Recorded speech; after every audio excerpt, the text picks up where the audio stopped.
In this video, you'll learn how to enable dark mode on Notion. By the end, you will have successfully changed your Notion interface to a dark theme for a more comfortable viewing experience. Begin by launching Notion either through the app or your web browser.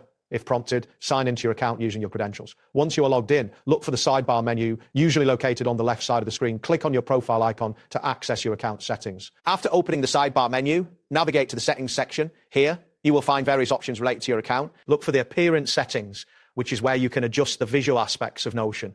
Confirm that you are now in the theme section, where you can see the currently active theme displayed. Next, find the theme selection option within the appearance settings. You will see a list of available themes, including light and dark modes. Choose the dark mode option from this list. Once selected, the change will apply immediately, and you should notice that the interface updates automatically to reflect this new theme. After switching to dark mode, take a moment to check the readability of the text.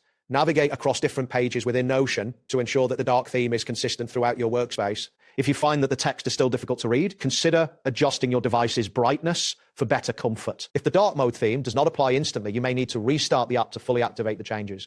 It is advisable to choose a theme that supports longer working hours, as this can reduce eye strain. Lastly, ensure that your viewing preferences are consistent across all devices you use with Notion to maintain a seamless experience. That wraps up today's guide. Thanks for watching, and catch you in the next tutorial.